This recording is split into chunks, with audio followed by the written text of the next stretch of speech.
Baiklah Pak Permadi, atau mungkin nggak mau disebut Bung Permadi ya. Artinya saya senang disebut Bung, tapi setelah Harmo komentar disebut Bung, saya jadi nggak mau. Ya, jadi punya arti khusus gitu ya Pak. Boleh Pak kalau kita langsung saja ke gongnya gitu Pak. Silahkan aja. Ini kami ingin tahu nih, gimana tentang suksesi menurut Pak Permadi ini. Ya, jadi ini suksesi kan ada beberapa tinjauan gitu ya. Dari segi politik, dari segi paranormal.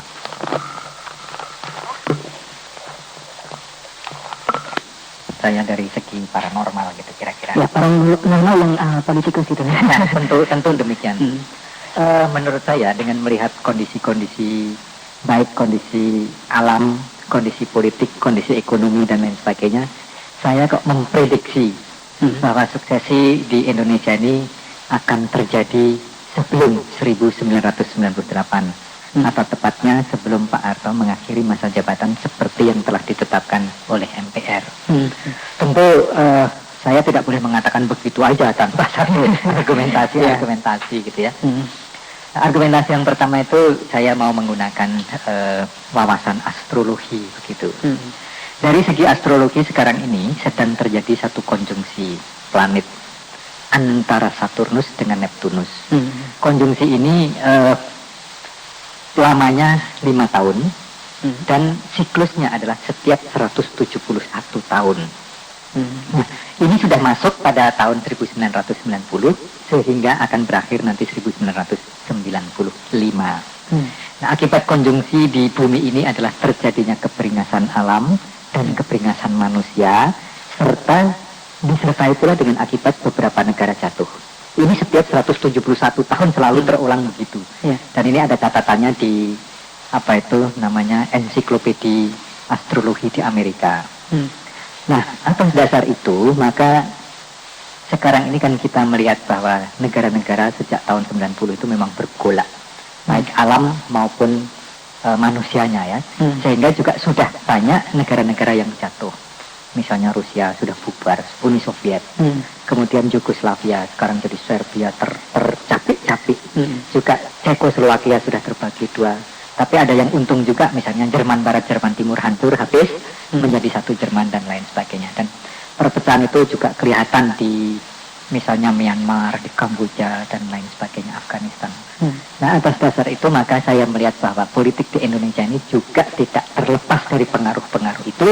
Karena jangankan Indonesia, Amerika yang begitu canggih pun tidak mampu melepaskan diri dari kemelut politik maupun bencana alam, sehingga beberapa pengamat yang benar-benar jeli melihat bahwa Amerika sekarang pun sedang mengalami apa yang disebut declining process atau proses kemunduran, bahkan proses kehancuran. Nah, di Indonesia jelas hal ini akan mempengaruhi proses politik sampai kepada suksesi.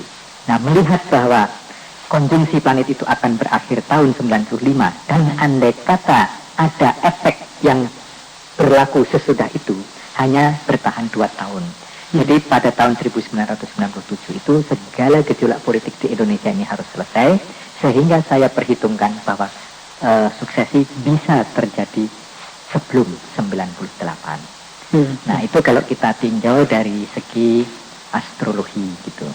Kalau analisa politik itu Pak, gimana? Kalau analisa politik, ini kita juga harus melihat sisi-sisi kebatinan lebih dahulu untuk memberikan satu argumentasinya gitu ya. Tahun 1478 Mojopahit itu jatuh. Nah, pada saat Mojopahit jatuh, yang berkuasa waktu itu adalah Prabu Brawijaya terakhir yang dijatuhkan oleh anaknya keturunan Putri Cempo, yaitu Raden Patah. Raden Patah menggunakan kekuatan Islam dan Cina untuk menjatuhkan Majapahit. Nah, pada saat Majapahit jatuh itulah maka baik Brawijaya Pamungkas maupun Sabdo Palon Noyokinggong yang dikenal sebagai leluhur Majapahit mengucapkan sumpah atau ikrar bahwa 500 tahun yang akan datang akan saya tagih kembali kebesaran Majapahit. Nah, pada saat Majapahit jatuh, ternyata dari ensiklopedia astrologi yang diterbitkan di Amerika itu juga sedang terjadi konjungsi yang sama seperti yang sekarang ini dengan siklus 3 kali mundur. Nah, oleh karena itu saya beranggapan bahwa tahun-tahun inilah pada saat terjadi konjungsi tagihan Majapahit itu akan terjadi. Nah, dari segi politik kita melihat bahwa pada waktu itu Majapahit dijatuhkan dengan kerjasama antara Cina dan Islam. Yang nampaknya sekarang ini juga terulang kan? Terulang bahwa ada seseorang yang menggunakan Cina dan Islam sebagai basis kekuatan politiknya. Tapi bukan agama Islam, melainkan kekuatan politik. Salah satu kekuatan politik. Sehingga dari peta politik seperti ini akan jelas bahwa tagihan Mojopahit itu sudah tiba waktunya. Nah, dari segi politik sendiri, kita melihat bahwa keberingasan alam dan keberingasan manusia seperti yang saya ceritakan tadi mempengaruhi politik dan ekonomi serta sosial budaya di Indonesia. Nah, masalah politik ini kita melihat bahwa sekarang ini keberingasan manusia di bidang politik telah menunjukkan gejala-gejala terjadinya bermacam-macam gejolak politik. Apakah itu unjuk rasa dari buruh, dari mahasiswa, dari petani yang tanahnya tergusur, dari macam-macam kelompok masyarakat. Yang makin lama makin marak karena nampak bahwa ABRI pun kelihatannya memberikan restu terhadap gejolak-gejolak masyarakat ini. Nah, mengapa ABRI memberikan restu? Ini tentu harus kita cari argumentasi politiknya. Yaitu yang pertama, ABRI mulai menyadari bahwa setelah peristiwa 66, di mana ABRI sangat dominan dalam politik, lalu bekerja sama dengan kelompok-kelompok tertentu, termasuk Golkar, dalam perjalanan sejarahnya, nampaknya aliansi itu sudah harus dirubah. Kalau ABRI tidak ingin kehilangan simpati rakyat. Nah, oleh karena itulah ABRI mencoba mencari partner baru. Dalam hal ini ABRI meninggalkan Golkar. Apalagi setelah berkali-kali ABRI disakiti hatinya oleh Golkar. Dan yang terakhir adalah dengan dipaksakannya Harmoko sebagai ketua umum Golkar. Maka shake hand atau jabat tangan antara ABRI dan Golkar putus sudah. Nah, di sini ABRI lalu mencari partner baru. Dan nampaknya seperti yang dikemukakan oleh Mayor Jenderal Sembiring, Raja Kami Sembiring, itu kelihatannya kelompok PDI lah yang akan dirangkul. Lebih-lebih setelah ABRI kalangan muda ini lepas dari pergulatan antara Soekarno dan Soeharto. Kalau ABRI zaman dulu masih ada kepemihaan terhadap Soeharto, karena waktu itu terlibat dalam peristiwa 66, tapi ABRI muda sekarang ini tidak punya keterikatan. Yang dari Akmil itu ya? Ya, dan mereka mempunyai satu pandangan yang lebih objektif, bisa melihat bahwa Soekarno ternyata tidak sejelek yang dituduhkan, dan Soeharto juga tidak sebaik seperti yang diklaimnya, sehingga mereka melihat bahwa munculnya Megawati, munculnya generasi muda yang juga mengidolakan Megawati, mengidolakan kembali Soekarno ini, nampaknya bisa dirangkul. Karena apa? Karena ternyata ABRI juga memerlukan slogan-slogan atau kondisi-kondisi politik yang mementingkan nasionalisme, kebangsaan atau idealisme yang lebih tinggi. Mengingat bahwa selama pemerintahan ini terjadi erosi nasionalisme yang ada pada diri Golkar dan kekuatan-kekuatan politik yang lain. Nah, kemudian di bidang ekonomi sendiri,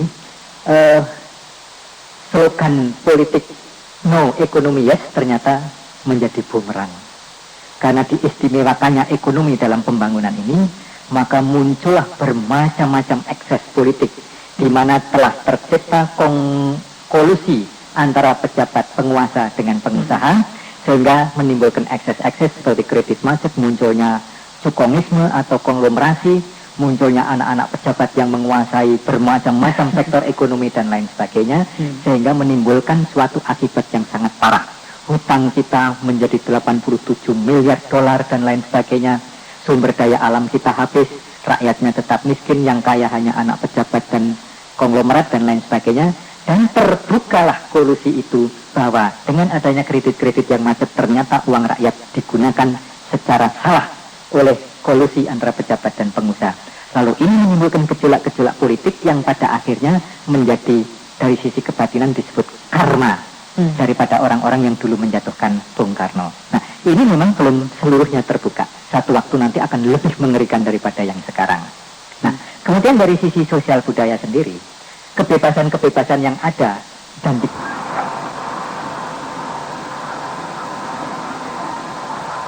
dengan film-filmnya yang sadis, dengan film-filmnya pornografi, dengan doktrin-doktrin ekonomi liberal dan lain sebagainya, kapitalisme, materialisme, bahkan hedonisme atau pola konsumsi yang sangat berlebihan, menyebabkan bahwa generasi muda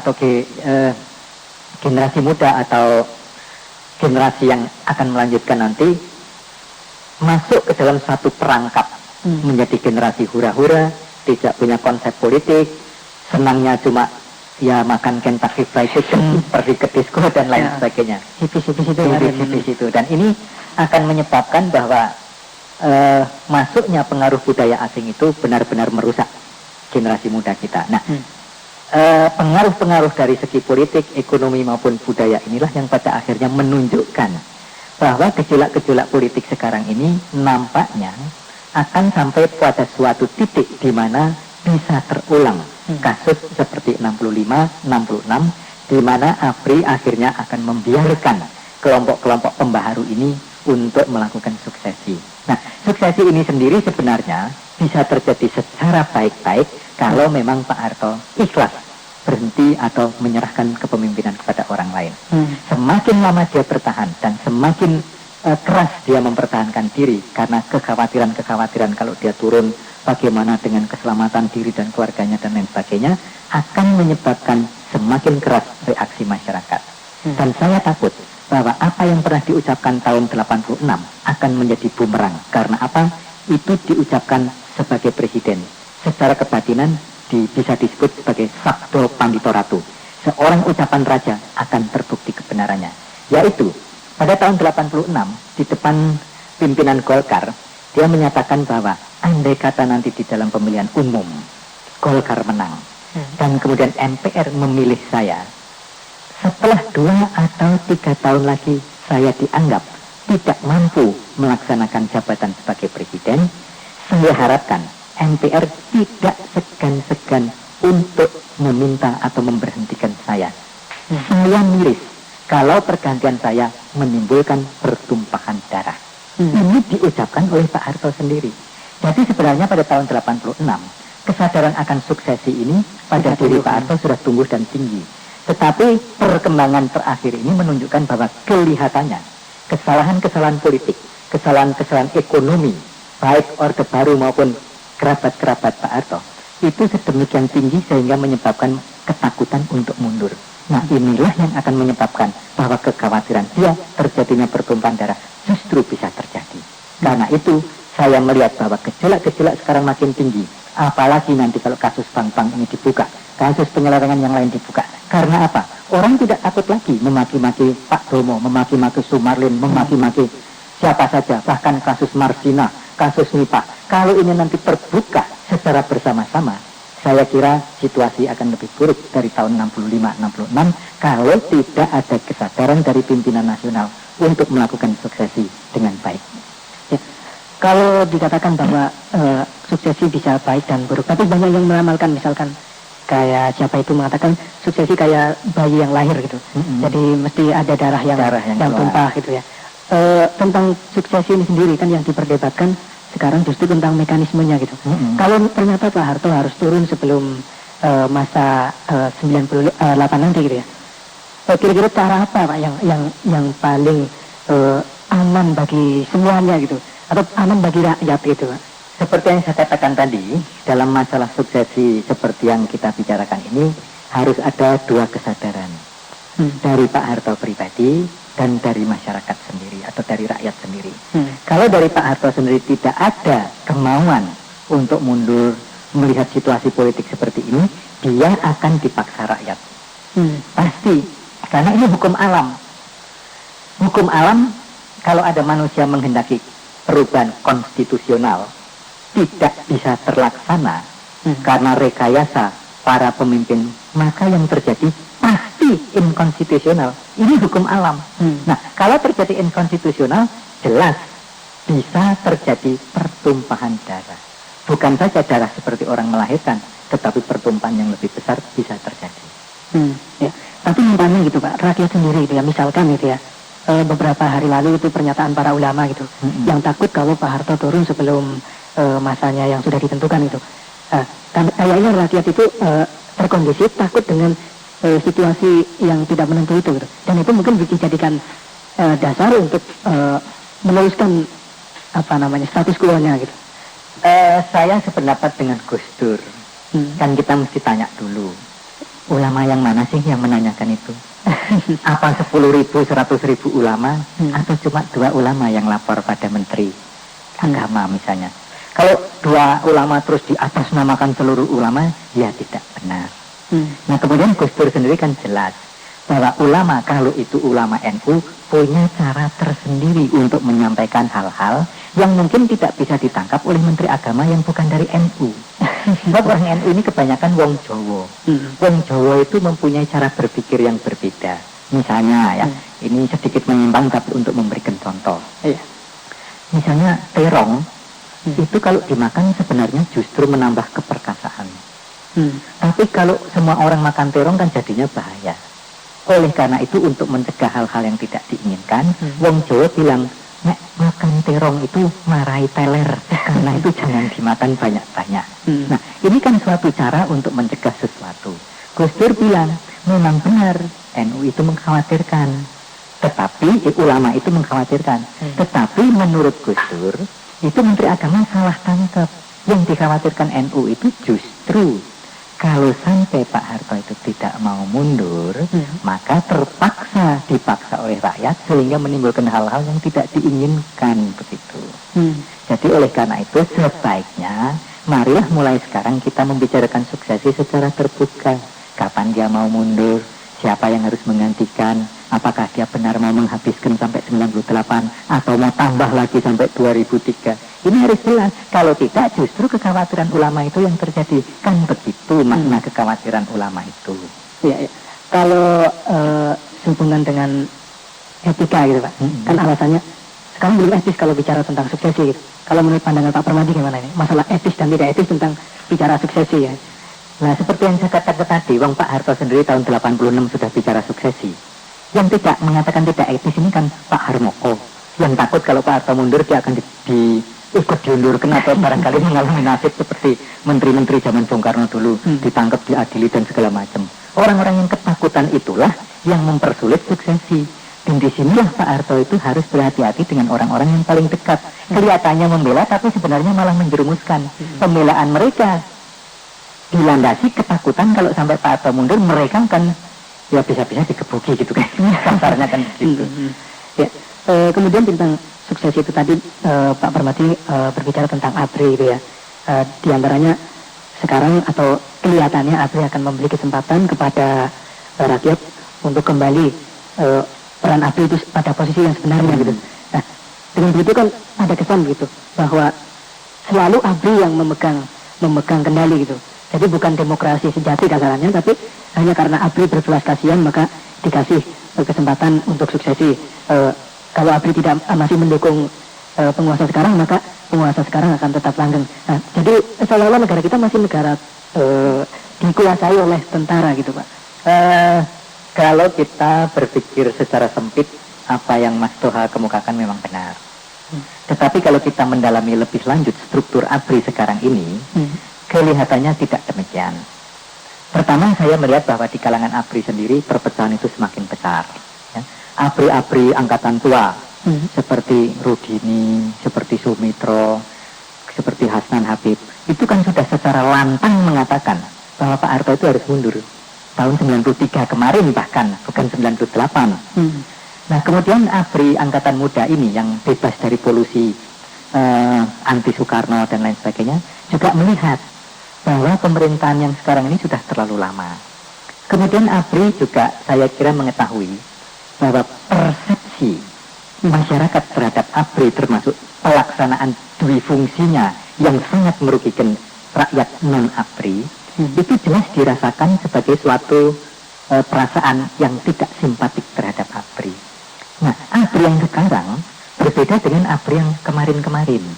Adanya figur-figur seperti Ali Murtopo, seperti Benny Murdani yang tegel gitu ya, mahasiswa berontak diberondong, orang diterusi dan lain sebagainya, menyebabkan orang takut. Tetapi figur-figur seperti Ali Murtopo maupun Benny Murdani saat ini tidak ada lagi. Yang ada adalah ABRI-ABRI yang mempunyai hati nurani seperti kita semua, sehingga dia bisa merasakan bahwa rakyat ini memang tidak simpati pada ABRI apabila hal-hal seperti ini dilanjutkan. Oleh karena itu terlepas bahwa masih ada pikiran-pikiran untuk mempertahankan dominasi ABRI, di dalam tubuh ABRI sendiri sudah mulai banyak pemikiran-pemikiran yang berbeda, termasuk dari orang-orang semacam Sumitro yang karena sudah tidak punya jabatan lalu bisa berpikir lebih objektif. Di negara kita selalu begitu ya Pak. Ya, itulah Ya. objektifnya. Kemudian tentang, berarti Pak Permati tidak setuju ya dengan feeling Pak Tomo yang menyatakan kayaknya masih Pak Harto gitu ya? Ya, seperti yang saya katakan tadi, Pak Domo kan sama dengan Harmoko. Kalau Pak Harto jatuh, ya dia ikut jatuh. Karena itu dia mempertahankan dengan segala cara. Apalagi Sutomo sudah ketahuan belangnya, menerima komisi, memberikan referensi, dan lain sebagainya. Kalau Pak Harto jatuh, siapa yang mau melindungi dia? Karena itu dia akan mati-matian mempertahankan Pak Harto. Itu saja motifnya, bukan karena kepentingan rakyat. Ya, kalau ternyata nanti suksesi terjadi gitu ya Pak. Kan kita di samping berbicara tentang mekanisme, biasanya ini ramainya malah siapa nanti yang akan menggantikan gitu. Kalau teorinya Pak Permadi ini gimana? Yang menggantikan yang, kalau mungkin langsung dihubungkan dengan orang-orang yang ada itu Pak. Saya dalam hal ini ingin menggunakan referensi yang ada saja ya. Referensi kebatinan, referensi politik, referensi paranormal gitu. Di dalam dunia kebatinan, paranormal atau apapun itu, ada beberapa referensi tentang suksesi ini. Ada mitos dari Profesor Notonegoro yang keangkuhan intelektualnya menyatakan bahwa besok presiden di Indonesia ini nama akhirnya akan mengikuti nama saya, Notonegoro. Presiden yang pertama Soekarno, presiden yang kedua Soeharto. Nah, diperkirakan yang ketiga juga dan memang materi yang ada sekarang yang potensial memang semuanya pakai misalnya Trisutrisno, Sudarmono. Nah, di Jawa itu ini kan tidak ada Hono Coroko, Rudini, Doni Murdani, kemudian Susilo Sudarman, itu kan tulisan dalam bahasa Jawa kan Susilo Sudarmono. Nah, yang terakhir ini dipateni apa menjadi Susilo Sudarman gitu. Nah, kenyataan memang begitu. Sehingga masyarakat Jawa juga punya keyakinan yang namanya Harmoko atau Habibie itu tidak akan mungkin mendapat pasaran untuk jadi presiden. Ini menurut mitos Notonegoro. Tapi mitos Notonegoro ini pun ada perbedaan penafsiran. Misalnya, memang benar, benar. Nah, kalau muncul yang ketiga ini akan muncul goro-goro, Notonegoro gitu. Nah, ini juga nampaknya demikian.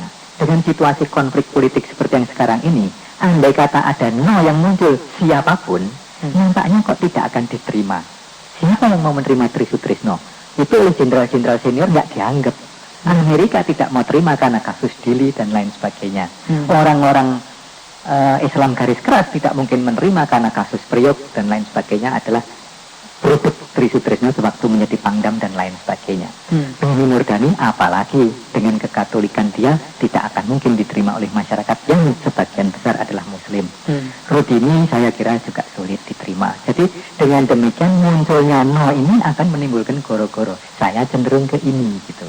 Nah, kemudian ada versi lain bahwa dalam Joyoboyo maupun dalam babat-babat Tanah Jawi yang lain disebutkan bahwa sebelum menuju ke masyarakat adil dan makmur, setelah merdeka Indonesia ini akan dipimpin oleh 3 orang satria.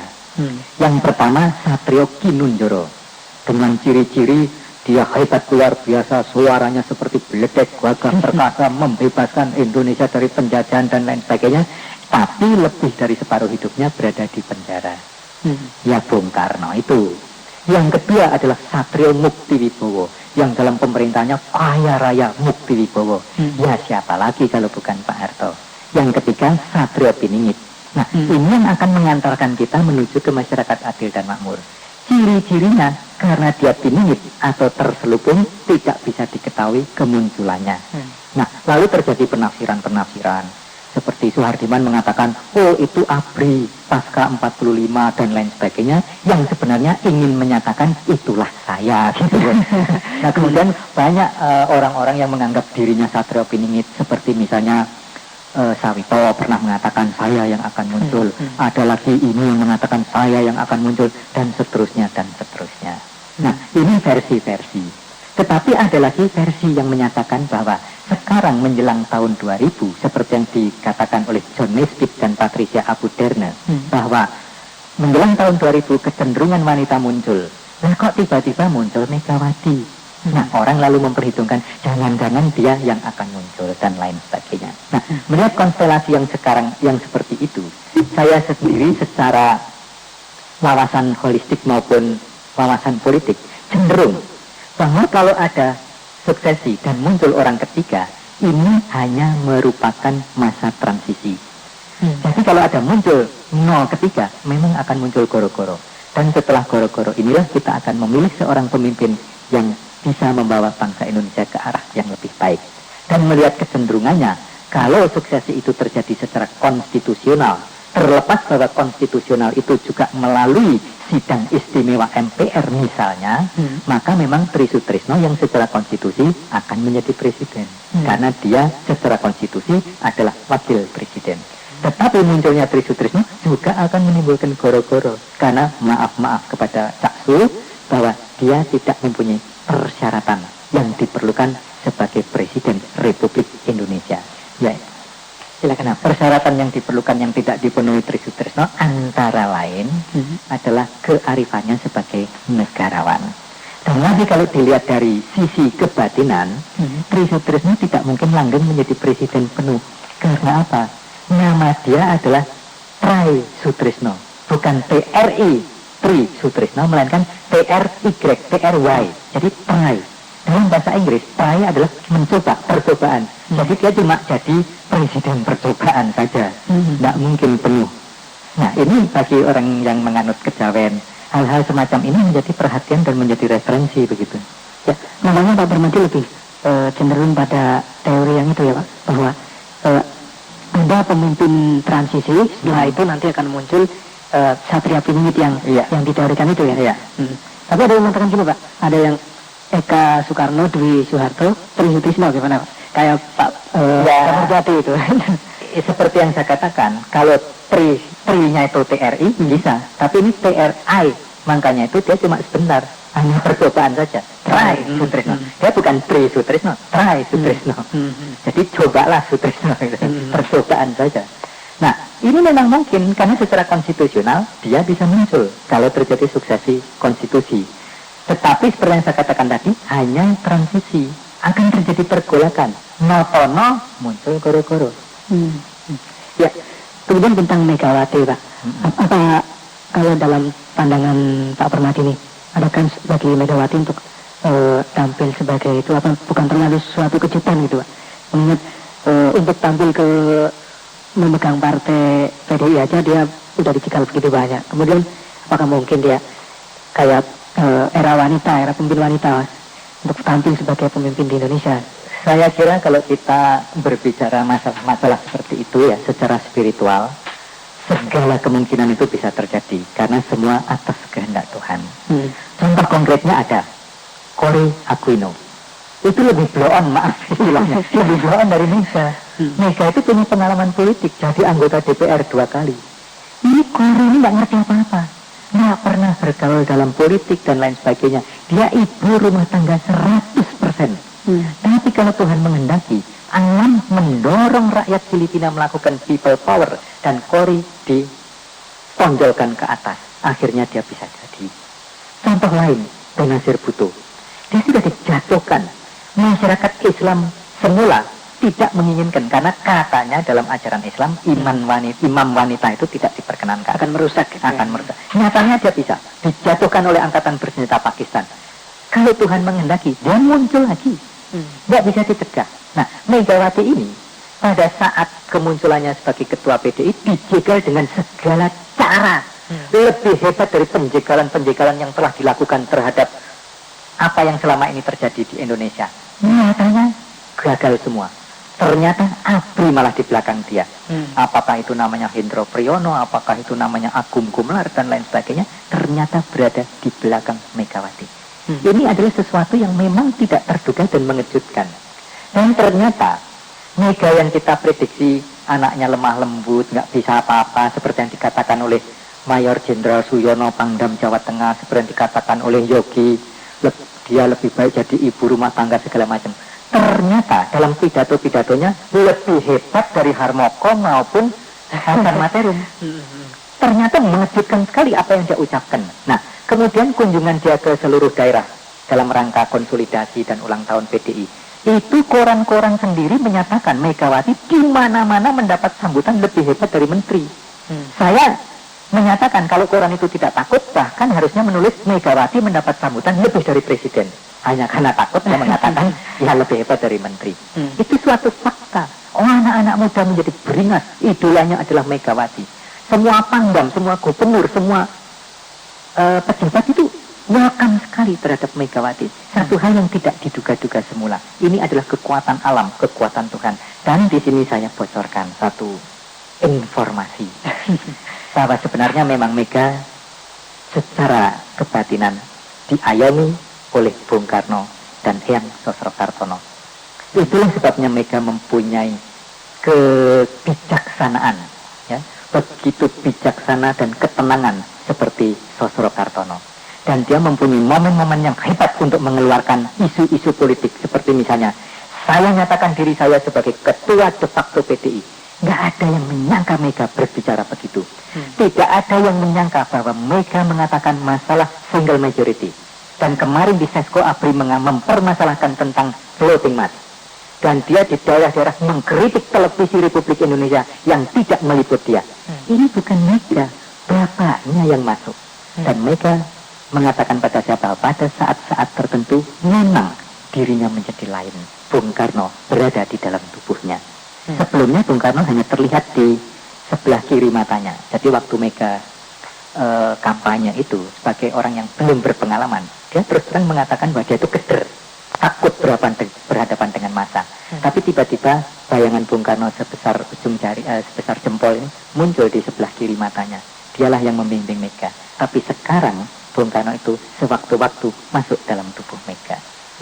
Ya, kerinduan masyarakat terhadap Megawati itu apa bukan karena kerinduan semu gitu Pak? Jadi karena ya lama dengan kepemimpinan yang sekarang gitu ya. Terus merindukan era seperti Soekarno yang katakanlah punya greget gitu. Kalau kita berbicara secara politis tidak memperhitungkan masalah-masalah kebatinan, apa yang dikatakan Mas Doha benar. Tapi kalau kita berbicara tentang masalah kebatinan, ini adalah suatu karma. Bung Karno dulu dijatuhkan dengan fitnah, dibusuk-busukkan dan lain sebagainya. Nah sekarang yang menjatuhkan akan dijatuhkan oleh orang-orang yang memuja Soekarno. Jadi ini merupakan suatu kebangkitan kembali semangat Bung Karno. Tanpa disadari bahwa orang-orang yang memuja Bung Karno sekarang, yang mengidolakan Bung Karno sekarang adalah justru generasi muda yang tidak pernah kenal Soekarno, tidak pernah mendengar pidato Bung Karno dan lain sebagainya. Tapi mereka mempunyai keberingasan yang luar biasa, pemujaan terhadap Bung Karno. Terbukti dengan kalau kampanye PDI, anak-anak muda, anak-anak pejabat tinggi dan lain sebagainya, seperti kemasukan setan itu, pemujaan terhadap Bung Karno. Ini merupakan sesuatu yang sifatnya gaib. Bahwa Tuhan akan memberikan jalan, membuktikan bahwa Bung Karno adalah manusia besar, pahlawan besar. Seperti hanya para nabi zaman dulu. Nabi di zamannya selalu dijelek-jelekan, dicemooh oleh bangsanya sendiri. Yesus Kristus bahkan disalib oleh bangsanya sendiri. Muhammad dilempari batu oleh bangsanya sendiri. Musa dikejar-kejar, tetapi kebesaran mereka teruji setelah beberapa puluh tahun. Dan Bung Karno pun akan mengalami hal yang sama, karena Bung Karno adalah orang yang besar. Ya, kalau seperti itu Pak, apa nantinya enggak karma terus gitu? Sekarang ya katakanlah, kalau umpamanya kita berandai-andai gitu ya, Bung Karno dijatuhkan, kemudian setelah itu muncul satu pemimpin, setelah itu muncul pemimpin yang pro dengan Bung Karno. Besok apa tidak muncul lagi? Karma, menurut bahasa mereka nanti karma juga yang mendukung yang sekarang dijegal barangkali kalau andai-andai saya ini benar gitu. Saya kira hidup ini memang karma. Dalam hidup itu memang selalu mengalami karma. Seperti misalnya kejatuhan George Bush, atau dilandanya Amerika sekarang ini dengan bentrokan-bentrokan fisik, dengan peristiwa-peristiwa seperti David Koresh, dengan peristiwa bencana alam yang besar-besar dan lain sebagainya. Apa kata orang Amerika yang sangat rasional itu? Ada sebuah poll di mana 30% yang bisa dianggap mewakili Amerika mengatakan bahwa bencana-bencana alam dan bentrokan-bentrokan fisik yang menimbulkan kerugian besar adalah karma bangsa Amerika, hukuman Tuhan karena Amerika telah melakukan kesewenang-wenangan. Saddam Hussein pun mengatakan itu karmanya Bush, Itu karmanya Clinton, karena ngebom rakyat Irak, karena merusak rakyat Irak, karena merusak Libya dan membiarkan Israel dan lain sebagainya dan lain sebagainya. Nah, kalau orang-orang Barat yang sangat rasional sendiri berpikir tentang karma, apalagi kita. Memang dalam cerita Ken Arok sampai 7 turunan itu terjadi karma. Memang, jangankan peristiwa-peristiwa besar, peristiwa kita saja, andai kata kita mengalami sesuatu, dalam hati kecil kita pun berpikir, apa ini bukan karma kita, dan lain sebagainya. Ya, ada yang menyatakan gini Pak, Megawati sekarang dibiarkan sebelum pemilu gitu ya, kelihatan besar, tapi besok PDI kalau udah masanya juga digembosin lagi gitu Pak. Apa prospek PDI menurut Pak Permadi juga seperti itu? Saya kira tidak demikian. Sekarang ini seperti yang saya katakan tadi, sudah ada jarak antara ABRI dan Golkar. Bahkan antara Golkar dan Korpri pun jaraknya sudah semakin besar. Kita lihat bahwa terjadi pertarungan sengit antara Golkar dengan Korpri. Misalnya di dalam pemilihan gubernur, pemilihan bupati di mana-mana, itu nampak sekali bahwa Departemen Dalam Negeri dan Golkar itu, wah sudah nggak bisa rukun lagi lah itu. Nah kemudian dengan sikap ABRI yang dikatakan oleh Sembiring, bahwa kalau ABRI memilih PDI, maka PDI lah yang akan menang dalam pemilihan umum yang akan datang. Ini berarti bahwa Golkar maupun Korpri tidak, atau Golkar tidak bisa lagi berbuat seperti pemilihan-pemilihan umum yang lalu. Karena Korpri tidak mendukung dan lebih-lebih ABRI tidak mendukung. Apalagi kalau mereka kedua instansi atau institusi itu mendukung PDI. Maka jadilah bumerang. Pertama, keangkuhan Harmoko di dalam memimpin Golkar, seolah-olah dia yang paling hebat, seolah-olah dialah yang paling bisa menguasai keadaan. Kesombongannya itu ditunjukkan dengan kita tidak akan bakal turun, kita pasti menang, mempertahankan single majority dan lain sebagainya. Padahal yang namanya Bambang Triatmojo sebagai bendahara Golkar, yang anaknya presiden, tidak punya kesombongan seperti itu. Bahkan dengan rendah hati Bambang mengatakan, munculnya Megawati pasti mempengaruhi perolehan suara Golkar. Ini kan enak didengar, nggak sombong seperti Harmoko. Nah, kesombongan ini menimbulkan kebencian di kalangan ABRI, kebencian di kalangan Korpri dan lain sebagainya. Lihat saja safari Ramadannya Harmoko, nggak laku lagi di Irian, di mana-mana, nggak mendapat sambutan. Jauh lebih hebat sambutan terhadap Megawati. Sehingga itu baru sekarang. Apalagi kalau iklim seperti sekarang ini dipertahankan. Golkar dibuka boroknya lewat Bapindo, lewat segala macam. Itu kan orang Golkar semua. Tomonya Golkar, Marlenya Golkar, direkturnya Bapindo Golkar, Edi Tansilnya Golkar, Robi Cahyadinya Golkar. Itu kan Golkar semua. Kalau nanti dibuka habis-habisan, apa nggak habis yang namanya Golkar? Ya, itu untuk PDI. Kalau untuk P3 gimana? Kayaknya grogi juga melihat PDI seperti itu ya, sebagai sebuah partai. Kalau secara sistem politik memang itu sehat, tapi ada satu ini yang nasibnya kayaknya tidak terlalu, istilahnya bahkan MH mengatakan Partai Persatuan Pangling gitu. Coba dengan prospek kalau dari tatapan paranormal politis tentang P3 ini, apakah mungkin Gus Dur yang rame-rame ini katanya 110 cabang mengusulkan dia bisa tampil? Begini, tadi saya akan katakan bahwa peta politik sekarang ini sudah seperti peta politik zaman Majapahit. Jadi tagihan nanti akan mengenai Islam dan Cina, tapi tentunya bukan agama Islam. Pelaku-pelaku Islam yang berorientasi tidak kepada kepentingan nasional. Kan banyak di sini. Islam itu diidentikan dengan Arab. Lihat saja tuh film-film di televisi, seolah-olah Islam itu identik dengan Arab. Tidak pernah kita membuat film-film Islam itu ya orang Indonesia ini, wong kita ini sebagian juga Muslim. Tapi lihat, pakaian mereka jubah, pakai udeng-udeng Arab, bahasa Arab dipakai. Memangnya Islam begitu? Kan tidak. Nah, justru karena itu, kalau P3 mempertahankan orang-orang semacam itu akan habis. Sesuai dengan kebangkitan kembali Majapahit. Tetapi Islam yang berorientasi ke Indonesia, ke Nusantara, ke Jawa, seperti yang diajarkan oleh Sunan Kalijogo, itu akan tetap eksis. Oleh karena itu kalau P3 mau besar, benar sekali. Secara paranormal, benar sekali. Bahwa kelompok yang mengetahui atau menginginkan Islam, dalam arti kata yang berorientasi kepada kepentingan nasional, kepada budaya Indonesia dan lain sebagainya, itu yang akan mampu. sesuai dengan pergolakan politik yang akan muncul nanti. Terlepas daripada itu, memang nanti ramainya karena akan ada gejolak politik, diperlukan pemimpin-pemimpin massa. Nah, terlepas daripada ketenangan Buya Ismail, terlepas kejujuran dan lain sebagainya, pada saat sekarang dia memang tidak cocok lagi untuk menjadi pemimpin P3. Apakah Gus Dur lebih cocok gitu Pak? Karena ada isu begini Pak, kalau tadi dihubungkan dengan Islam yang katakanlah membumi gitu ya, ada yang mengidentikan Gus Dur itu dengan Sunan Kalijaga gitu. Ya. Nah, apakah kira-kira secara ramalan, secara kebatinan memang harus Gus Dur. Secara kebatinan memang harus Gus Dur.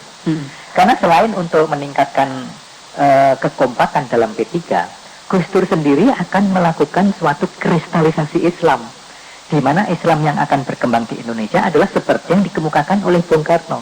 Carilah apinya Islam. Islam tidak identik dengan Arab, apalagi dengan budaya Arab. Nah, Gus Dur kalau menjadi ketua P3, dia akan melakukan kristalisasi dan konsolidasi Islam yang berorientasi kepada kepentingan nasional, budaya nasional. Karena itulah Gus Dur selama ini mengatakan, kenapa kita tidak berani mengganti istilah Assalamualaikum dengan selamat pagi, selamat siang, atau selamat malam. Dia tidak pernah pakai udeng-udeng topi Arab dan lain sebagainya atau jubah Arab. Dia pakai pakaian Jawa, pakai sarung, pakai peci. Nah itu yang akan menang nanti sesuai dengan kajian Mojopahit sebagai satu keyakinan masyarakat Jawa. Gitu. Tapi apa itu tidak menyalahi janji Gus Dur sendiri? Gus Dur sebagai sebuah massa gitu ya, yang menyatakan no politik gitu. Mereka menyatakan sebagai organisasi sosial. Meskipun itu juga kalau dipandang dari politik, tidak politiknya NU itu katakanlah kan juga politis itu. Saya melihatnya begini. Satu waktu, seorang manusia yang sudah digariskan oleh Tuhan mempunyai fungsi tertentu, dia tidak bisa mengelak. Sebaliknya, orang yang tidak ditentukan oleh Tuhan, dengan segala jalan apapun, dia tidak akan dapat memperolehnya. Nah, dalam hal ini, manusia Gus Dur bisa saja menolak dengan segala alasan bahwa NU telah kembali kepada kitab tahun 26, bahwa dia tidak mau politik praktis dan lain sebagainya. Tetapi alam, kalau memang Gus Dur harus menjadi itu, dia akan menjadi. Seperti hanya Cory Aquino tidak bisa menolak sebagai tokoh politik di Filipina untuk menenteramkan gemelut politik di Filipina. Gus Dur pada satu saat akan dituntut untuk loyal kepada negara dan bukan kepada partai. Ingat apa yang dikatakan oleh Kennedy. When my loyalty to my country begin, my loyalty to my party end. Artinya, bila loyalitas saya terhadap negara dimulai, maka loyalitas saya terhadap partai harus berakhir. Gus Dur pun seorang nasionalis, Gus Dur seorang Indonesia. Pasti kalau tuntutan nasional meminta dia menjadi ketua P3, dan itu merupakan tuntutan alam juga, apapun Gus Dur tidak akan bisa menolak. Nampaknya lebih tepat gitu ya. Kemudian kita beralih ke masalah kolusi yang lagi ramai nih Pak, tentang kasus Bapindo ini.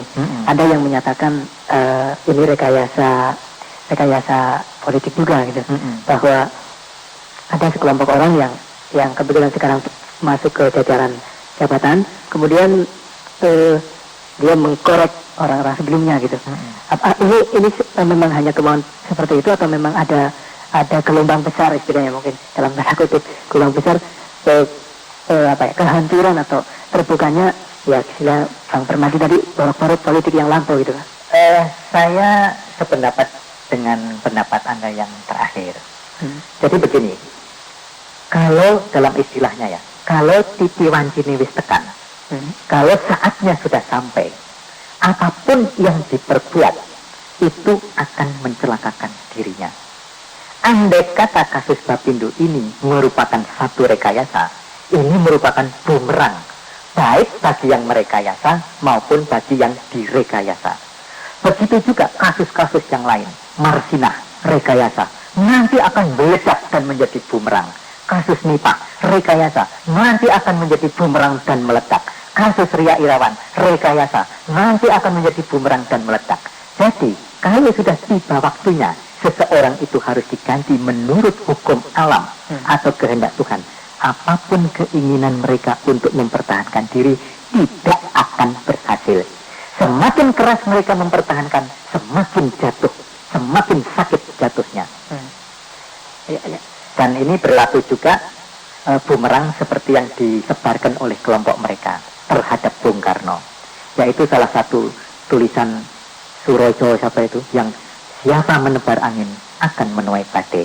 Justru yang sekarang inilah menebar angin akan menuai badai. Artinya karma yang terjadi akan sakit sekali. Dalam kasus Kolis ini sebetulnya seberapa besar kalau menurut perhitungan Pak Permati ya, dosa-dosa atau apa ya, seberapa besar para konglomerat dengan kolusi para pejabat ini telah merugikan rakyat itu ya? Begini, yang baru diungkap ini kan baru satu orang, yaitu Sudomo. Dan yang terungkap ini baru kasus yang kecil. Karena di dalam urutan daftar kredit macet ini, yang namanya Edi Tansil itu berada di urutan setelah nomor 10. Kalau tidak salah nomor 12 atau 13. Padahal kalau ini anggota DPR ini juga munafik. Karena sebenarnya mereka juga mencari keuntungan untuk diri pribadi, bukan untuk rakyat. Ini juga masalah bisnis, masalah politik, dan lain sebagainya. Tapi seperti yang saya katakan tadi, apakah itu trik bisnis, apa itu trik politik? Kalau sudah waktunya, ini akan menjadi besar dan menjadi bumerang. Nah, kita lihat bahwa yang dilibatkan baru Sutomo. Dan yang kredit yang dipermasalahkan baru 1,3 triliun.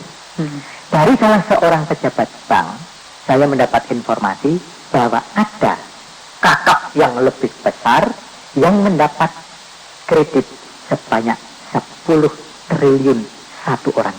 Bayangkan.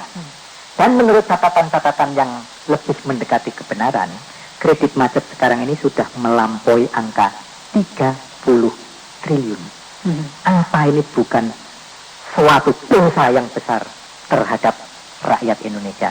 Jadi sebenarnya apa yang ditulis oleh Wimanjaya tentang prima dosa atau dosa besar sebenarnya lebih tepat diberikan kepada pejabat-pejabat yang berkolusi dengan konglomerat untuk menghancurkan dan memakan uang rakyat Indonesia. Ada isu itu ya, yang ada dua kakak besar itu ya. Mungkin tidak perlu saya sebutkan, yang berkolusi dengan ya pejabat yang kakap juga gitu. Tapi dia punya kekuatan yang sangat besar gitu. Bahkan sampai bisa, kalau perlu dia mengganti direktur bank. Kalau perlu dia punya tentara juga gitu, tentara kungfu barangkali. Warlord gitu ya. Nah, kira-kira apa mampu kita membongkar orang-orang itu? Begini, yang namanya Sutomo itu pada saatnya merupakan orang yang istilahnya dalam bahasa Jawa itu idu geni. Apa yang dia omongkan berlaku. Dia mau nangkep siapa saja bisa. Dia mau cekal siapa saja, tidak ada masalah. Orang yang namanya Ali Sadikin, begitu hebatnya. Yang namanya Nasution, begitu besar jasanya bagi Republik Indonesia. Dicekal sama Sutomo. Tapi kalau waktunya sudah tiba, sekarang ini anak kecil pun memaki-maki Sutomo. Koran-koran memaki dia. Mahasiswa mengatakan SD, Sutomo dicopot semua bahagia. Atau SD, Sutomo dalang semua bencana atau segala macam yang lain. Nggak ada yang bisa menindak orang-orang yang menghina Sutomo. Nah, begitu juga dengan dua orang Sukong yang katanya pada waktu yang lalu bisa mengatur, mengganti, bukan hanya mengganti direktur bank, mengganti menteri pun bisa. Pada saat yang tepat nanti Tuhan mencabut kekuasaan itu dan orang itu akan dikuyo-kuyo oleh rakyat. Ya, tapi apa enggak ditakutkan gini Pak, kalau orang-orang itu terus lari ke luar negeri dan membawa uang kita gitu Pak. Bagaimana ini cara mengatasi? Saya kira kalau hal-hal begitu kita bisa mencari referensi di luar negeri gitu ya. Waktu Marcos lari ke Hawaii, itu pejuang-pejuang nasional Filipina mencari bukti-bukti dan diperoleh. Dan kemudian diajukan ke mahkamah internasional, ke pengadilan Amerika, pengadilan Swiss, dan lain sebagainya. Dan ya biar lambat, tapi pada saatnya banyak kekayaan yang dibawa lari Marcos akhirnya bisa dikembalikan. Atau kita melihat misalnya kasus Rumania, Ceausescu dan yang lain-lain itu langsung saja ditembak mati gitu. Atau kasus Korea Selatan, misalnya begitu Chun Do-hwan mengakhiri jabatan dan diganti oleh Roh Tae-woo, pada Roh Tae-woo sebelumnya ada panglimanya yang paling disayang dan lain sebagainya. Nyatanya ya Roh Tae-woo menangkapi mereka, menangkapi saudara-saudaranya, bahkan dikurung di biara dan lain sebagainya. Atau seperti Gaddafi, pada waktu Gaddafi coup terhadap pemerintahan yang korup, itu koruptor tukang-tukang pada lari, ada yang ke Amerika, ada yang ke negara-negara Eropa dan lain sebagainya. Apa tindakan Gaddafi? Membentuk Brigade Gaddafi yang disebar untuk mengejar mereka. Kalau bisa dikembalikan kekayaannya, oke, lebih baik. Kalau tidak bisa, bunuh di tempat. Dan karena itu banyak orang-orang Libya yang dibunuh Brigade Gaddafi. Apakah itu di Perancis, apakah itu di Jerman, apakah itu di Amerika. Soal uang bisa dicari lagi karena Libya kaya dengan minyak dan lain sebagainya. Banyak contoh-contoh. Jadi ya itu menurut saya gampanglah nanti. Ya, kalau hal-hal seperti itu apa ada dalam referensi Majapahit misalkan Pak, kolusi yang begitu besar antara pejabat dengan pengusaha yang sampai menyengsarakan dalam tanda. Saya kira begini, Tuhan itu memang suka bermain-main gitu ya. Pada satu saat Tuhan itu membuat satu pemerintahan di seluruh dunia atau di suatu negara adalah pemerintahan yang berwibawa, bersih dan lain sebagainya. Negara ini menjadi besar seperti Majapahit, sehingga hal-hal kolusi seperti itu tidak terjadi. Dan lagi ingat, pada zaman Majapahit, bahkan sebelumnya zaman Kartanegara, itu Cina tidak bisa masuk ke Majapahit.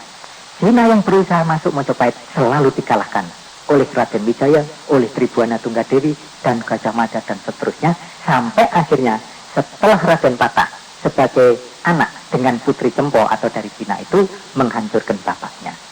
Jadi di zaman Majapahit tidak ada kolusi antara itu. Kalau toh ada misalnya dengan kelompok pedagang, tidak seburuk seperti yang terjadi di Indonesia sekarang. Jadi memang pada satu saat Tuhan itu membuat satu negara itu kacau balau gitu ya, supaya bisa dimunculkan lagi penyelamat, bisa muncul lagi negara yang toto tentrem kertorajo, setelah sekian puluh atau sekian ratus tahun muncul kembali angkara murka. Jadi ini sepertinya menjadi hukum Tuhan atau hukum alam. Kita lihat saja misalnya siapa yang berkuasa sebelum Nabi Muhammad diturunkan? Jahiliyah. Siapa yang berkuasa sebelum Nabi Musa diturunkan? Fir'aun, angkara murka. Dan di dalam pewayangan juga ada contoh. Siapa yang berkuasa sebelum Romo, titisan Wisnu berkuasa? Rahwana Raja. Jadi ini memang siklus demikian. Oleh karena itu, pada zaman Majapahit di mana pemerintahan bersih dan berwibawa, hal-hal kolusi semacam itu, semacam yang sekarang terjadi di Indonesia tidak ada. Zaman Bung Karno pun yang katanya busuk, katanya jelek, katanya macam-macam, tidak ada kolusi seperti sekarang. Apa yang terjadi dengan Aslam dan Karkam adalah memang itu pengusaha-pengusaha yang di-back oleh Bung Karno, tetapi tidak sampai merusak dunia perbankan sekarang, dan mereka berdagang atau mencari keuntungan untuk dana revolusi, untuk Trikora, untuk segala macam dan lain sebagainya. Ngomong-ngomong tentang itu Pak, jadi saya ingat tentang hutang bangsa Indonesia gitu Pak. Ada yang berhitungkan kalau dihitung ya hutangnya sudah satu orang berapa juta gitu untuk warga Indonesia. Bagaimana kalau nanti kita diwarisi hutang yang begitu banyak gitu? Apa tidak ngeluh gitu? Bagaimana untuk mengatasi? Begini ya, memang sekarang ini hutang pemerintah, hutang negara adalah sekitar 87 miliar dolar. Ini berarti kira-kira 180 triliun. Nah, jumlah penduduk Indonesia 180 juta. Jadi anak cucu kita, anak kecil yang baru lahir hari ini pun sudah menanggung beban hutang 1 juta. Luar biasa memang besarnya. Dan ini kalau dibandingkan dengan hutang Orde Lama yang katanya membangkrutkan ekonomi Indonesia, belum apa-apanya. Hutang Orde Lama dulu cuma 2/4 miliar dolar. Itu pun untuk membeli senjata guna mengembalikan perjuangan mengembalikan Irian Barat. Dan itu berhasil. Sekarang ini untuk apa? Hutang kita sudah 87 miliar. Hutang kita habis. laut kita dikapling-kapling, minyak kita mau habis, dan segala macam, dan segala macam. GNP kita malah masih sekitar 500. Kecil sekali, paling miskin di antara ASEAN, negara ASEAN yang kecil-kecil seperti Malaysia, Filipina, Thailand, Brunei, Singapura. Kita yang paling miskin, paling kecil GNP-nya. Apalagi kalau dilihat dari jumlah orang miskin. Nah, di sini pemerintah melakukan manipulasi data. Kita selalu digembar-gemborkan. Bappenas mengatakan bahwa orang yang berada di bawah garis kemiskinan 27 juta. Itu yang harus diuntaskan. Nah, ini manipulasi. Karena apa? Pemerintah atau Bappenas juga menyatakan bahwa orang yang berada di atas garis kemiskinan sampai menjadi kaya itu jumlahnya 38 juta. Padahal jumlah penduduk Indonesia 180 atau 185 juta. Nah, di mana yang 120 juta? Tidak pernah ada pernyataan. Menurut saya, yang 120 juta adalah berada di garis kemiskinan. Orang yang miskin di Indonesia 120 juta. Yang berada di bawah miskin 27 juta. Yang di atas miskin ke atas baru 38 juta. Jadi orang miskin dan yang berada di bawah garis kemiskinan jumlahnya 147 juta. Ini berarti jauh lebih besar dibanding seluruh penduduk Indonesia di bawah Bung Karno. Ya, Kan kemunduran. iya. Tapi kalau dalam ceramah Bapak tadi kapan? Oh ya tadi mengatakan ada ini. Oh ya, tentang ini Pak, kata Bapak itu di Pulau Jawa itu di Indonesia ini ada sumber kekayaan yang ditutupi oleh danyang-danyang itu yang biar tidak dikeruk sekarang gitu. Gimana ini Pak? Mungkin bisa diterangkan. Ya memang di sini ya bahwa sumber daya Indonesia itu banyak sekali.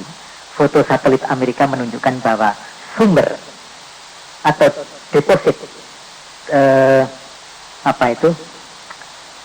uranium, kemudian kobalt, minyak itu yang terbesar itu di Indonesia. Foto satelit Amerika. Nah, ada sumber daya seperti emas dan lain sebagainya. Dan manusia Jawa ini kan percaya bahwa tambang-tambang yang demikian itu mempunyai penunggu. Di samping itu harta karun kuno kita, apakah yang dirampas oleh Jepang, Belanda, maupun bekas kerajaan-kerajaan kita yang Genmak Ripah Los Cinawi dulu masih terpendam di Indonesia. Nah, danyang-danyang ini yang melindungi supaya dimanfaatkan untuk kejayaan bangsa nantinya, kebangkitan Mojopahit nanti. Jadi tidak mungkin bisa ditemukan sekarang. Sebab kalau ditemukan sekarang pasti akan dihabiskan oleh oknum-oknum yang sekarang berkuasa. Seperti Pak Domo. Nanti kalau terbongkar penyelewengan dia tentang penggalian harta karun, itu lebih memalukan lagi. Maksudnya gimana Pak ini yang Pak Domo itu kan sebagai Menko Polkam, waktu itu menjadi ketua tim yang memberikan izin penggalian harta karun di seluruh wilayah Indonesia. Oleh swasta. Wah, ini bayarnya itu jutaan, ratusan juta. Dan kalau dapat harus ditambangkan. Nggak ada data. Nggak ada data. Ini kalau nanti dibongkar, wah Pak Domo lebih malu lagi. Dipermalukan. Nah, kemudian untuk membayar hutang yang besar tadi, kan seperti yang saya katakan juga bisa dengan deposit-deposit yang belum terungkap, harta karun yang belum terungkap, dan lain sebagainya. Nggak apa-apa. Nanti kita edit ya. Oke. Silakan. Tunggu pertanyaan. Ya. Gini Pak, tentang teknologi ya. Ada orang yang hebat sekali nih di bidang teknologi, Pak Habibie, yang diberi hak apa saja selain revolusi itu. Kita sekarang sedang mengarah ke sana namanya. Apakah benar kalau secara teoritis itu ya, nanti kalau percepatan teknologi ini jadi dilaksanakan, Indonesia akan benar-benar menjadi negara bukan adik kuasa tapi negara yang hebat itu yang menjadi idaman dunia gitu. Apa malah sebaliknya gitu, kita malah tidak bisa mengejar itu gitu. Boleh nggak saya ketawa dulu? Tertawakan Habibie. Begini, Habibie itu di Indonesia mungkin orang pinter, tapi kalau dalam kaliber dunia ya orang mentertawakan lah barangkali gitu ya. Karena orang-orang teknolog di luar negeri itu tidak dagang kayak Habibie, tapi betul-betul berkutat di dalam bidangnya teknologi sehingga mendapat hadiah Nobel, mendapat hadiah ilmu pengetahuan yang lain. Lah Habibie ini kan orang politik. Dia menggunakan teknologi sebagai alat politik. Jadi tidak mungkin membawa kebesaran Indonesia. Apalagi Habibie sombongnya setengah mati. Dia mengingkari Tuhan dengan mengatakan teknologi kita jadikan untuk menaklukkan alam. Loh, manusia sombong kayak begitu. Jadi alam akan menghukum dia, Tuhan akan menghukum dia, dan justru dia akan terkena karma. Dia mengatakan bahwa Pak Harto memberikan hak apa saja, saya berbuat apa saja kecuali revolusi. Justru ucapan dia, perbuatan dia akan mendorong Habibie menimbulkan revolusi di Indonesia. Seperti sekarang ini kenyataan apa? Mengapa ABRI menjauh dari Golkar? Karena antara lain kebencian dan kemuaan terhadap Habibie. Ya, kalau teknologi itu yang sedang diperdebatkan ini kan nuklir itu. Ya. Ada anggota DPR siapa itu yang meramalkan kalau nuklir itu didirikan di Mulia itu ramalan Jayabaya atau siapa yang bahwa Pulau Jawa akan terbelah dua gitu Pak. Apakah ini ada hubungannya dengan apa yang Pak Permadi ucapkan tadi? Saya pikir masalah penafsiran anggota DPR itu silahkan saja. Tapi menurut saya terbelahnya Pulau Jawa ini bukan karena nuklir itu, tapi karena meletusnya Gunung Merapi nanti. Gitu. Yang terbelah itu terpecah atau terbelah itu bukan berarti akan putus menjadi dua, tapi aliran lahar itu akan membelah Pulau Jawa begitu. Tapi tidak memutuskan gitu. Nah, mengenai teknologi ini nanti, justru menurut wawasan saya, wawasan kebatinan, wawasan paranormal adalah besarnya Indonesia, menjadinya Indonesia sebagai mercusuar dunia karena dua masalah. Pertama ajaran Bung Karno, yang kedua adalah justru bangkitnya kembali teknologi nenek moyang kita. Sekarang ini kan Habibie berpikir yang namanya iptek atau ilmu pengetahuan teknologi adalah yang datang dari barat, yang dia pelajari. Padahal secara makro, secara universal, yang namanya iptek itu juga termasuk ilmu pengetahuan bangsa Indonesia asli yang disebut ngelmu, termasuk teknologinya, teknologi paranormal, teknologi nenek moyang kita yang lebih canggih dari teknologinya Habibie sekarang. Katanya pembangunan sekarang berwawasan lingkungan hidup. Oh, itu diketahui sama pembangunan. Bahkan kegiatan sehari-hari kita sudah berwawasan lingkungan. Sebaliknya keangkuhan Habibie mengembangkan high-tech yang berasal dari barat, membuat pesawat terbang, mengejek kerajinan tangan, mengejek industri blue jean, mengejek industri tekstil, mengejek industri batik dan lain sebagainya, menunjukkan kesombongan dia. Dan justru teknologi itulah nanti yang akan memakan dia sendiri. Dia akan menjadi sombong, Tuhan akan marah, dan Tuhan akan menghancurkan Habibie sesuai dengan kesombongan dia. Jadi tidak seperti siapa yang mengatakan Habibie itu ya Ksatria Piningit itu ya. Saya kok kasihan. Dia mengatakan bahwa dirinya berasal dari Makassar, ibunya turunan Mojopahit, sehingga dikembangkan seolah-olah Satrio Piningit itu ya Habibie itulah. Atau Satrio Piningit adalah Suhardiman. Ya, tadi ngomong tentang Gunung Merapi itu Pak, meletus, dan saya kira itu saatnya mesti ada saatnya. Kira-kira kapan itu? Karena ini orang Jogja kan mungkin khawatir juga kalau benar-benar Merapi meletus. Persisnya saya tidak tahu, tapi tolong diperhatikan bahwa konjungsi planet Saturnus dan Neptunus itu akan berakhir tahun 95. Andai kata masih ada side effect-nya, itu selama 2 tahun. Jadi paling lambat 97. Bisa 94, bisa 95. Paling lambat 97. Apakah itu memberikan kejutan yang berarti dalam arti mungkin bencana atau apa yang agak... Kalau dari surat Kolotidhonya Ronggo Warsito atau Joyoboyo, meletusnya Merapi kali ini akan menjadi pertanda mulainya goro-goro. Goro-goro secara politis gitu ya? Ya. Ya, kalau itu dihubungkan dengan keraton gitu Pak, keraton Yogyakarta ya. Ya, mungkin Pak Permadi juga mengamati perkembangan terakhir misalkan tentang status daerah istimewa yang mulai diungkit, kemudian pertengkaran antara Kualam dengan Hamengkubuwono. Apa-apanya ada hubungannya gitu Pak? Saya kira ini merupakan pertanda zaman. Karena baik terutama dalam Songko Joyoboyo disebutkan bahwa kalau kerajaan-kerajaan atau keraton-keraton di Jawa ini sudah dipermalukan, akan kehilangan wibawanya dan lain sebagainya, disitulah saat goro-goro akan muncul. Nah sekarang ini keraton yang paling utama kan 4, Kasultanan, Paku Alaman, Kasunanan, dan Mangkunegaran. Keempat-empatnya sudah dipermalukan, sudah tidak punya wibawa sebagai raja maupun sebagai kerajaan. Mangkunegoro dengan ontrang-ontrangnya antara anak-anak, antara Gusti Mangkunegoro dengan kakak-kakaknya dan lain sebagainya. Kemudian terjadi PHK di hotel dan lain sebagainya. Segala macamnya sudah menghancurkan dan mempermalukan keraton.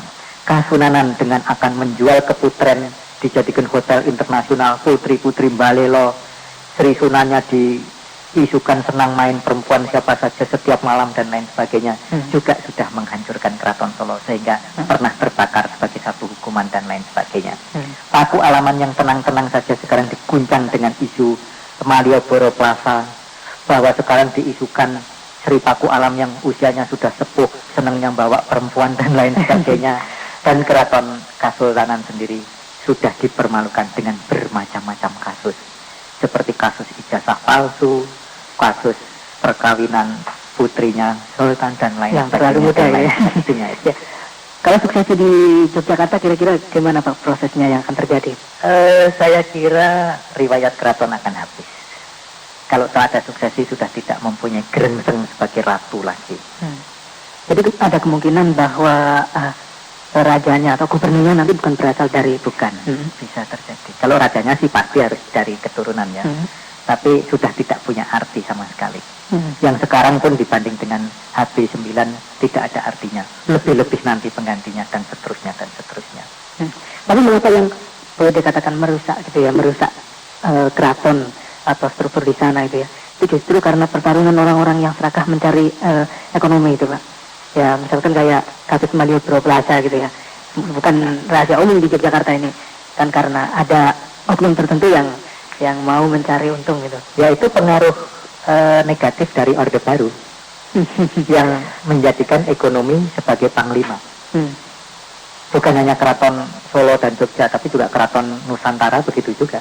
Rebutan ekonomi antar putra-putri konglomerat dan lain sebagainya. Itu refleksinya. Ya, kemudian tentang terakhir mungkin Pak, tentang dunia mahasiswa ini. Saya ingin kita banyak didengarkan oleh mahasiswa ini. Ramalan Pak Permadi tentang gerakan mahasiswa atau dunia mahasiswa tahun 94 ke sana ini Pak. Kira-kira seperti apa ini? Begini, saya selalu mengatakan bahwa salah satu ramalan saya referensinya adalah ngotak-atik wong Jawa tentang angka. Sekarang kita memasuki angka 94. 9 itu angka yang tertinggi, mentok, nggak bisa naik lagi. Jadi sudah pol gitu ya. 4 itu simbolnya kursi terbalik. Jadi tahun 94 ini, siapa yang sudah menduduki jabatan tertinggi dan pol akan terbalik kursinya. Ini bukan mengenai Pak Harto, tapi semua saja. Apakah itu ketua senat mahasiswa, apa itu rektor, apa itu ketua DPA atau ketua BPK atau siapa saja yang sudah mentok akan terbalik kursinya. Nah, kursi ini kan tidak ada yang terbalik sendiri, mesti dibalikkan.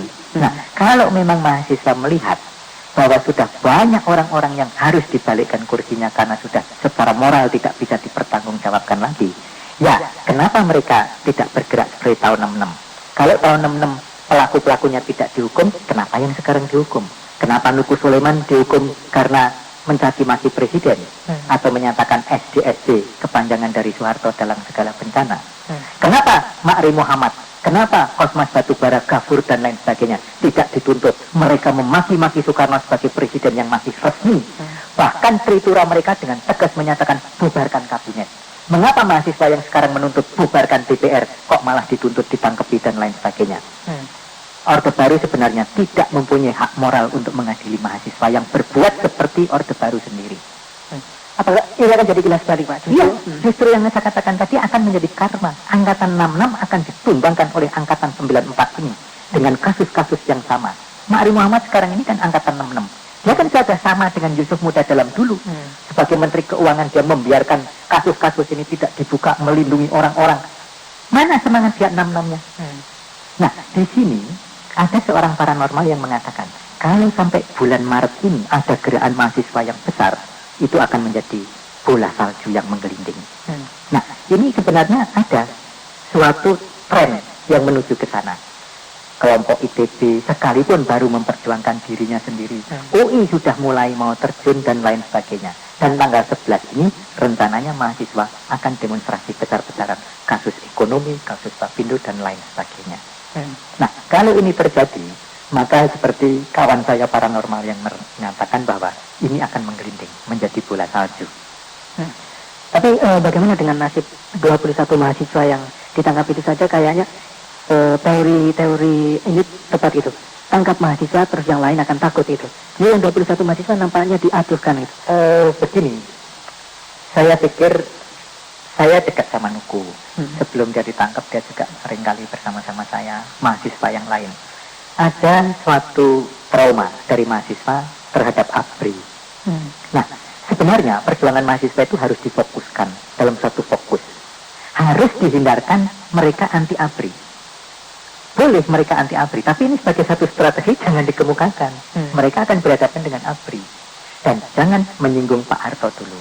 Karena waktunya belum tiba. Pakai sasaran antara saja. SD hancur nyatanya. ABRI tidak ikut campur kan? Karena itu tidak menyangkut ABRI. Tapi kalau demonstrasi sudah memaki-maki ABRI, ya salah mereka sendiri. Ditangkapi pun saya syukurkan itu. Karena dia tidak pernah mau mengikuti nasihat-nasihat kita. Mereka trauma. ABRI tahun 94 ini jauh berbeda dengan ABRI 93 atau 92. Sudah ada perubahan sikap, sudah ada perubahan pimpinan. Orang-orang kayak Ali Murtopo atau Benny Murdani nggak ada lagi. Pemimpin-pemimpin ABRI sekarang itu lunak seperti kita, mengerti secara lebih objektif, bukan main tembak, main tangkap. Nah, ini harus dimanfaatkan. Tapi kalau dalam demonstrasi anti SDSD mereka maki-maki ABRI, dalam masalah demokrasi mereka maki-maki ABRI, ya pasti ditangkap. Pasti ditangkap. Karena itu fokus harus